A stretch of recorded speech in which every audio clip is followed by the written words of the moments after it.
आपल्या सर्वांचे मित्र आणि एक अतिशय कार्यक्षम नेते प्रवीण दरेकरजी यांच्या कार्यालयाच्या उद्घाटन प्रसंगी मंचावर उपस्थित असलेले विधानसभेचे अध्यक्ष राहुल नार्वेकरजी,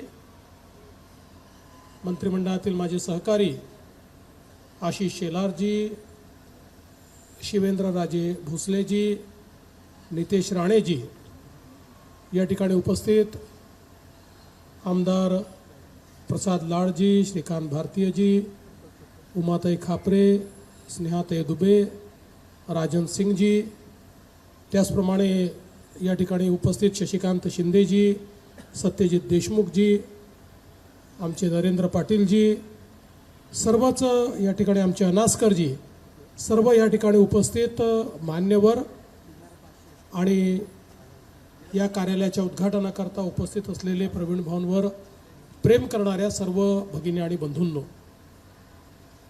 खरं म्हणजे हा कार्यक्रम अतिशय खेळीमेळीच्या वातावरणात चाललेला आहे आणि मी देखील फार गंभीर भाषण द्यावं असं काही या ठिकाणी अपेक्षित नाही, पण मी एक गोष्ट निश्चितपणे सांगतो की आशिष शेलार हे माझ्या व्यतिरिक्त कोणाचाच छळ करत नाहीत.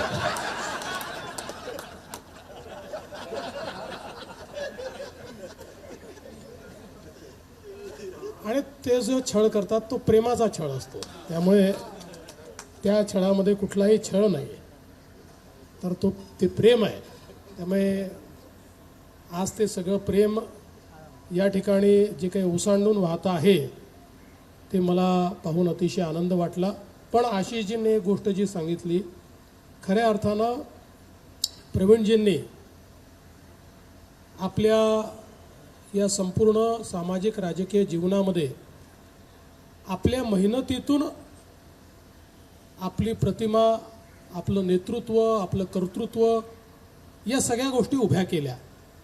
आणि विशेषतः मी नेहमी पाहतो की प्रवीणजींची मेहनत करण्याची प्रचंड तयारी आहे.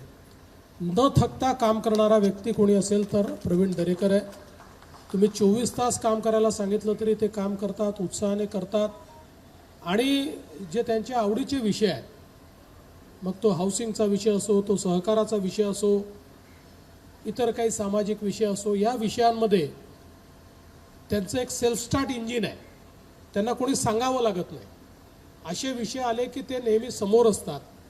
आणि विशेषतः मुंबईतल्या सामान्य मुंबईकराकरता, मराठी माणसाकरता, चाळकरी माणसाकरता किंवा हाऊसिंग सोसायटीतल्या व्यक्तीकरता त्यांनी केलेलं काम हे अतिशय मोलाचं आहे. सहकाराच्या क्षेत्रामध्ये त्यांनी ज्या प्रकारे एक आपला ठसा उमटवलेला आहे तो देखील मला असं वाटतं अत्यंत मोलाचा अशा प्रकारचा ठसा आहे. आणि हेच काम अधिक पुढे नेण्याकरता हे ऑफिस त्यांनी या ठिकाणी उघडलं आणि त्याचं नावही कर्तव्यपथ ठेवलं आहे. अटलजींनी सांगितलेलंच आहे आपल्याला, क्या हार में क्या जीत में किंचित नहीं भयभीत में, जीवन के कर्तव्य पथ पर वो भी मिला जो भी मिला ये भी सही वो भी सही. त्यामुळे जे मिळालं ते स्वीकारून जीवनाच्या कर्तव्य पथावर चालत राहा, अशा प्रकारचा जो संदेश आपल्याला भारतरत्न अटल बिहारी वाजपेयीजींनी दिलेला आहे, मला असं वाटतं की त्याच भावनेतनं हे कर्तव्य पथ या ठिकाणी तयार झालेलं आहे. प्रवीणजींचं कार्यालय हे सर्वसामान्य माणसाला हक्काचं कार्यालय आहे. या कार्यालयामध्ये प्रत्येकाला न्याय मिळेल, या कार्यालयातनं सामान्य माणसाचं कल्याण होईल.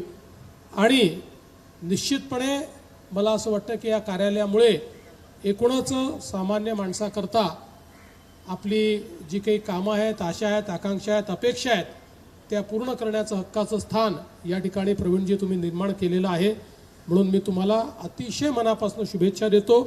आणि अशाच प्रकारे अविरत आपलं कार्य सुरू राहावं आणि ज्या ज्या गोष्टी आपण सातत्याने हातात घेतलेल्या आहेत त्या पूर्ण करण्याची शक्ती आपल्याला ईश्वराने द्यावी अशी ईश्वराला प्रार्थना करतो. आणि आम्हाला सगळ्यांना आपण या कार्यालयाच्या उद्घाटनाला बोलवलं त्याबद्दल आमच्या सगळ्यांच्या वतीनं मी आपले आभार व्यक्त करतो आणि पुढच्या कार्यक्रमाला जायचं असल्यामुळे आपल्या वतीनं आलेल्या सगळ्यांचे आभारही मीच व्यक्त करतो आणि माझं बोलणं संपवतो. धन्यवाद. एबीपी माझा, उघडा डोळे बघा नीट.